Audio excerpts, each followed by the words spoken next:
وقالت اليهود ليست النصارى على شيء وقالت النصارى ليست اليهود على شيء وهم يتلون الكتاب كذلك قال الذين لا يعلمون مثل قولهم فالله يحكم بينهم يوم القيامة فيما كانوا فيه يختلفون صدق اللہ العظیم۔ سورۃ البقرہ آیت نمبر 113 آپ حضرات کے سامنے تلاوت کی ہے۔ وقالت الیہود لیست النصارى علی شیء، یہودی لوگوں نے کہنا شروع کر دیا کہ یہ نصارہ تو کسی شے پر نہیں ہے۔ وقالت النصارى لیست الیہود علی شیء، اور نصارہ عیسائی کہنے لگے کہ یہودی وہ کسی چیز پر نہیں ہے۔ وہم یتلون الکتاب، حالانکہ وہ اللہ کی کسی نہ کسی کتاب کی تلاوت بھی کرتے ہیں۔ کذالک قال الذین، پھر اسی طرح ہی ان لوگوں نے کہہ دیا جو کچھ نہیں جانتے، مثل قولہم، ان یہودوں اور نصارہ کی طرح، فاللہ یحکم بینہم، پس اللہ ان کے درمیان فیصلہ کرے گا قیامت کے دن، فیما کانوا فیہ یختلفون، جس بات میں یہ اختلاف کر رہے تھے۔ گزشتہ آیات میں بتلایا گیا تھا، ان آیات کا ماقبل سے ربط یہ ہے، پچھلی آیات میں بتایا تھا کہ یہودی کہتے تھے کہ جنت میں صرف ہم جائیں گے، اور نصارہ عیسائی لوگ کہتے تھے کہ جنت میں صرف ہم جائیں گے اور کوئی نہیں جائے گا۔ ان آیات کے اندر یہودیوں اور عیسائیوں کی جو ایک محاذ آرائی تھی، جو آپس میں ایک دوسرے کی مذہب کی نفی کرتے تھے، اس بات کو بیان کیا گیا ہے۔ یہودی لوگ کہتے تھے کہ یہ جو دوسرے مذہب والے عیسائی لوگ ہیں نا، لیست النصارى علی شیء، یہ کسی مذہب پر نہیں ہے، یہ کسی چیز پر نہیں ہے، ان کا یہ دین کچھ بھی نہیں ہے، ان کا مذہب کچھ بھی نہیں ہے، یہ تو مسلمان بھی نہیں ہیں، ہم مسلمان ہیں، ہم اللہ والے ہیں، دوسروں کی نفی کر دیتے۔ اچھا، اسی طرح جو نصارہ تھے، عیسائی لوگ تھے، وہ کہتے تھے کہ لیست الیہود علی شیء، یہودی کسی مذہب پر نہیں ہے، وہ کسی دین پر نہیں ہے، ان کا کوئی دین ایمان نہیں ہے، وہ ان کی نفی کرتے۔ تو یہ یہودی اور عیسائیوں نے ایک محاذ بنایا ہوا تھا ایک دوسرے کے مذہب کی نفی کرنے کا، کہ بس ہم دین حق پر ہیں، اور نصارہ کہتے یہودی یہ کسی مذہب پر نہیں ہے۔ وہم یتلون الکتاب، اللہ تعالیٰ نے ان کا رد فرمایا کہ یہ ان کا طریقہ کار غلط تھا، ایک دوسرے کے مذہب کی نفی کرنا یہ اچھی بات نہیں تھی، اس لیے کہ وہ بھی تو کسی نہ کسی کتاب کی تلاوت کر رہے ہیں۔ اس وقت کے دور میں جو تورات تھی یا انجیل تھی، یہ برحق کتابیں تھیں، اگر کوئی تورات پر عمل کر رہا تھا تو وہ بھی جنتی ہے، اور اگر اس زمانے میں کوئی زبور پر عمل کر رہا تھا تو وہ بھی ٹھیک ہے، صحیح مذہب پر ہے۔ یہ بھی اللہ تعالیٰ کی بھیجی ہوئی آسمانی کتابیں ہیں، اپنے زمانے میں یہ کتابیں برحق تھیں، لیکن یہ کیا کرتے، دوسرے کے مذہب کی اور دوسرے کے دین کی بالکل نفی کر دیتے۔ کذالک قال الذین لا یعلمون مثل قولہم، تو جیسے ان یہودیوں اور عیسائیوں نے ایک محاذ بنایا ہوا ہے، میدان جنگ بنایا ہوا ہے، دوسرے کے مذہب کی نفی کر رہے ہیں، بعین ہی اسی طرح ان لوگوں نے بھی کہنا شروع کر دیا جو کچھ نہیں جانتے۔ اس سے مراد مشرکین مکہ ہیں۔ حضور علیہ السلام کے زمانے میں جو مشرک لوگ تھے، آپ کے زمانے میں موجود تھے، تو انہوں نے بھی دیکھا دیکھی جیسے یہودی اور عیسائی کرتے تھے، انہوں نے بھی باقی مسلمانوں کے مذہب کی نفی شروع کر دی۔ مثل قولہم، جیسے یہودی عیسائی ایک دوسرے کے مذہب کی نفی کرتے ہیں، تو مشرکین مکہ نے بھی ایسے ہی کہنا شروع کر دیا، حالانکہ یہ شرک میں ڈوبے ہوئے ہیں،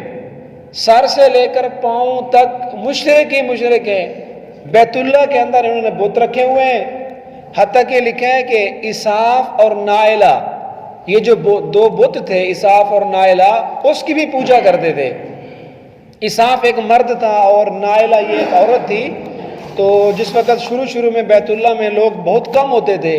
لوگ دن کو طواف کر کے واپس چلے جاتے، تو یہ اساف اور نائلہ، یہ دو، ایک مرد ایک عورت تھے، ان کے آپس میں ناجائز تعلقات تھے۔ ان کو جب بدکاری کرنے کے لیے، زنا کرنے کے لیے اور کوئی جگہ نہ ملی تو معاذ اللہ انہوں نے بیت اللہ کے اندر زنا کیا۔ جب بیت اللہ کے اندر بدکاری کی کوشش کی تو اللہ نے ان دونوں کے جسموں کو پتھر بنا دیا۔ اللہ کی پکڑ آئی ان لوگوں پر، ان دو مردوں پر، اس مرد اور عورت پر، تو اللہ نے ان کو دنیا کے اندر ہی پتھر بنا دیا۔ ابھی ان کی شکلیں تو وہی رہیں، جیسے انسان تھے، اساف کی بھی اور نائلہ کی بھی، مرد عورت ہے، ان کی شکلیں تو وہی ہیں لیکن یہ پتھر بن گئے، ان کے جسم ٹھوس بن گیا۔ آہستہ آہستہ جو وقت گزرا تو انہوں نے اساف اور نائلہ کی بھی پوجا شروع کر دی، ان کو بھی خدا بنانا شروع کر دیا، حالانکہ ان پر تو اللہ کی پھٹکار آئی ہے، ان پر تو اللہ کا عذاب آیا ہے۔ اور ان کے نزدیک سب سے بڑا جو محترم مجسمہ تھا، سب سے قابل احترام، وہ ہبل تھا۔ یہ ایک بت تھا ہبل، یہ حضرت حابیل کے نام پر انہوں نے ایک بت بنایا تھا۔ آدم علیہ السلام کے دو بیٹے تھے، حابیل اور قابیل، تو قابیل نے حابیل کو قتل کیا تھا، بڑی اس کی ایک مظلوم داستان ہے، تو انہوں نے حابیل کے نام پر بھی ایک بت بنایا تھا جس کا نام ہبل تھا، اور اس کو بیت اللہ کی چھت پر رکھا ہوا تھا انہوں نے۔ تو اس طرح اساف، نائلہ، ہبل، لات، منات، عزا، یہ ان کے بڑے بڑے بت ہیں، یہ ان کی پوجا کر رہے ہیں اور کہتے ہیں کہ مسلمان کسی دین پر نہیں ہے، جنتی تو ہم ہیں۔ ویسے یہ بدعتی اور مشرک آدمی کے اوپر یہ اللہ کی ناراضگی ہوتی ہے کہ وہ ہمیشہ یہی سمجھتا ہے کہ میں حق پر ہوں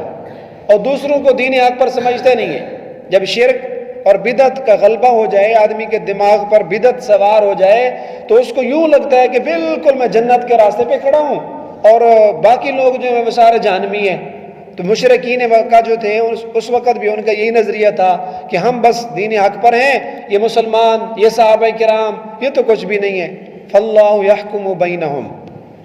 بس اللہ پاک نے فرما دیا کہ دیکھیں یہ تو ایک دوسرے کی مذہب کی نفی کر رہے ہیں نا، لیکن اصل تو اللہ تعالیٰ کو پتہ ہے کہ کون حق پر ہے۔ اللہ قیامت والے دن ان کے درمیان فیصلہ کرے گا۔ دلائل سے تو واضح ہو چکا ہے، قرآن برحق کتاب ہے، جو قرآن والے ہیں تو جو حضور علیہ السلام کے ساتھ چل رہے ہیں وہی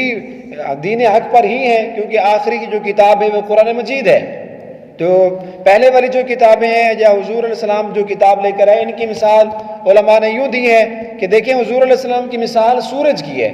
اور پہلے انبیاء جو پہلے والی کتابیں ہیں ان کی مثال چاند اور ستاروں کی ہے۔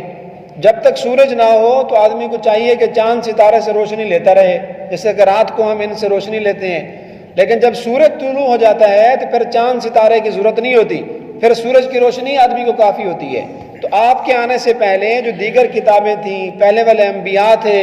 ان کی مثال چاند اور ستاروں کی ہے، لیکن جب آخری نبی کی نبوت کا آفتاب طلوع ہو گیا تو اب باقی چاند ستاروں سے روشنی لینے کی ضرورت ہی نہیں ہے۔ تو اللہ قیامت والے دن ان کے درمیان فیصلہ کرے گا، فیما کانوا فیہ یختلفون، جس چیز میں یہ دنیا میں اختلاف کر رہے تھے اللہ آخرت کے دن اٹل فیصلہ کرے گا۔ یعنی دلائل سے تو بات واضح ہو چکی ہے لیکن یہ لوگ مان نہیں رہے، تو جو عمومی فیصلہ ہے کس کو اللہ جنت میں بھیجیں گے کس کو جہنم میں بھیجیں گے، اس کا فیصلہ اللہ پر ہے، وہ اللہ قیامت کے دن یہ فیصلہ کرے گا۔ تو اس سے ایک شرعی اصول بھی نکلتا ہے اس بات سے، اور ایک معاشرتی اصول بھی ہمیں اس سے معلوم ہوتا ہے۔ شرعی اصول تو یہ ہے کہ اگر بہت سارے لوگ، بہت ساری جماعتیں دین کا کام کر رہی ہیں تو ہر بندے کو اپنا کام کرنا چاہیے، دوسرے کے کام کی نفی نہیں کرنی چاہیے۔ اگر ایک بندے کو اللہ نے کسی دین کے کسی شعبے میں کام کے لیے قبول کیا ہوا ہے تو وہ یہ ہرگز مت سمجھے کہ بس میں ہی دین کا کام کر رہا ہوں، باقی سارے لوگ تو فارغ ہیں۔ حالانکہ دین کے کام کرنے کی بہت ساری شاخیں ہیں، بہت سارے اس کے شعبے ہیں۔ اس کے لیے حضرات علماء کرام یوں فرماتے ہیں کہ آدمی کو یہ سمجھنا چاہیے کہ میں بھی دین کا کام کر رہا ہوں۔ لوگ یہ سمجھ لیتے ہیں کہ بس میں ہی دین کا کام کر رہا ہوں، یہ نہیں سمجھنا چاہیے کہ بس میں ہی دین کا کام کر رہا ہوں، بلکہ آدمی یہ تصور کرے کہ بس میں بھی دین کا کام کر رہا ہوں۔ یعنی بہت سارے لوگ کام کر رہے ہیں تو اللہ نے مجھے بھی توفیق دی ہے، میں بھی کچھ نہ کچھ خدمت کر رہا ہوں۔ تو جو لوگ یہ سمجھ لیتے ہیں کہ بس میں ہی دین کا کام کر رہا ہوں باقی کوئی بھی نہیں کر رہا، تو وہ سیدھے راستے پہ نہیں ہے۔ اور اسی طرح ایک معاشرتی اصول بھی سمجھ آتا ہے کہ اگر آپ معاشرے کے اندر رہ رہے ہیں اور اپنا کوئی کاروبار کر رہے ہیں اور آپ کے ساتھ کچھ لوگ چل رہے ہیں تو یہ ہرگز مت سمجھیں کہ میں اس وقت کامیاب ہوں گا جب دوسرے کی نفی کروں گا۔ آج کل اصول یہ چل رہا ہے کہ اگر دو آدمی کی اکٹھے دکان ہے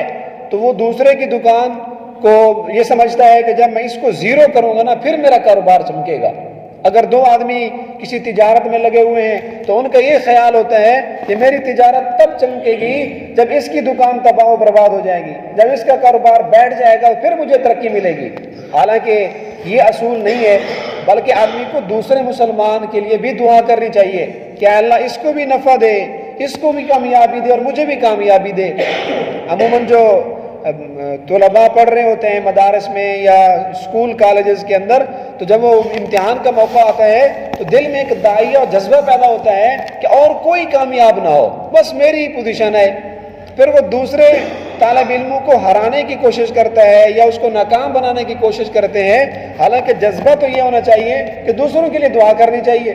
ہمارے ساتھ ایک ہمارا طالب علم پڑھتا تھا، تو جو مقابلے کے طالب علم ہوتے تھے آپس میں کہ جن کے بارے میں یہ ممکن ہوتا کہ ان میں سے کسی کی پوزیشن آئے گی، تو وہ انہی میں سے تھا۔ تو ایک دفعہ میری اس سے بات ہوئی تو میں نے پوچھا بھی آپ کی ہر امتحان میں پوزیشن آتی ہے، وجہ؟ وہ کہتا ہے اصل میں دوسروں کے لیے دعا کرتا ہوں۔ میرے جو مقابلے کا ساتھی ہے جس کا چانس ہوتا ہے کہ اس کی پوزیشن آئے گی، میں اکثر اس کے لیے دعا کرتا ہوں کہ اللہ اس ہمارے بھائی کو پوزیشن دے دے، تو اس کی برکت سے اس کی بھی پوزیشن آ جاتی۔ ہارون رشید رحمۃ اللہ علیہ کے دور کی بات ہے کہ ان کے دور میں ماشاءاللہ جو معاشی طور پر لوگ بڑے مستحکم تھے، بڑی برکات تھیں، لوگوں کا کاروبار عروج پر تھا، ہر بندے کے پاس خوشحالی تھی۔ تو اس وقت کا ایک انگریز تھا، اس نے اپنا سفیر بھیجا، اس نے کہا جاؤ ذرا ان کے ملک کا راؤنڈ کر کے اور وزٹ کر کے دیکھو یہ لوگ خوشحال کیوں ہیں، خوشحالی کی وجہ کیا ہے، کہ ہر بندہ جو ہے اچھا کھا پی رہا ہے، ہر بندہ خوشحال ہے، اس کی وجہ کیا ہے؟ تو سفیر آیا اور بہت ساری اس نے چیزیں نوٹ کی، تو ایک دکان پر گیا تو اس نے دیکھا بھی اس دکان والے کے پاس ایک گاہک آیا، کوئی سبزی کی دکان تھی، اس نے سبزی مانگی تو اس دکان والے نے کہا بھائی مجھے جتنی ضرورت تھی نا آج روزی کی وہ الحمدللہ میرا کوٹا پورا ہو گیا ہے، آپ ایسا کریں جو ساتھ والا جو بیٹھا ہے نا دکان والا، آپ اس سے جا کے سبزی لے لیں، اس میرے بھائی کے پاس صبح سے میں دیکھ رہا ہوں گاہک کوئی نہیں آیا، میرے پاس تو بہت سارے گاہک آ گئے، جو مجھے ضرورت تھی میری پوری ہو گئی، کہ سامنے والا بھائی صبح سے ایسے ہی بیٹھا ہے، آپ وہاں جا کے سبزی لے لیں۔ تو جب واپس گیا تو اس نے اپنے انگریز کو بادشاہ کو جا کر بتلایا کہ میں نے بہت ساری باتیں دیکھی ہیں، لیکن مجھے لگتا یہ ہے کہ ان کی کامیابی کا راز یہ ہے کہ ہر بندہ دوسرے کا خیر خواہ ہے، ہر بندہ دوسرے کا نفع سوچتا ہے۔ یہ کیسے ممکن ہے کہ ایک دکان پر گاہک گیا ہوا ہے اور وہ دکاندار اس کو سودا نہ دے اور یہ کہے کہ آپ فلاں دکان سے لے لیں، اس کے پاس گاہک تھوڑے ہیں؟ یہ ہے کامیابی کا راز۔ ہم یہ سمجھتے ہیں کہ دوسرے کو نیچا کریں گے، دوسرے کو کمزور دکھائیں گے تو ہم کامیاب ہوں گے، جب اس کو ہم ہرا دیں گے۔ یہ عموماً سیاسی جماعتوں میں ایسے ہوتا ہے، جب الیکشن وغیرہ کے موقع آتا ہے تو آج کل بھی ایسے ہی ہوتا ہے، جو ایک سیاسی جماعت ہے وہ دوسرے کی بالکل نفی کرتے ہیں، کہتے ہیں وہ تو بالکل فضول ہے، وہ تو کوئی کام نہیں کر رہے، اور اس کے لیے ایسے ایسے پلان اور منصوبے بنائیں گے ان کو ناکام اور نیچے دکھانے کا۔ تو یہ اصل میں طریقہ تو یہود و نصارہ کا تھا کہ دوسرے کے کام کی نفی کر کے اپنے کام کو چمکانے کی کوشش کرنا، حالانکہ اللہ کی قدرت میں تو کوئی کمی نہیں ہے، اللہ دوسرے بھائی کو بھی کامیابی دے سکتا ہے، آپ کو بھی کامیابی دے سکتا ہے۔ تو بہرحال اس آیت سے ہمیں یہ ایک معاشرتی اصول بھی بنتا ہے کہ دوسرے کے کام کی نفی نہ کریں بلکہ اپنے ہی کام میں لگے رہیں اور دوسروں کے لیے دعا کریں۔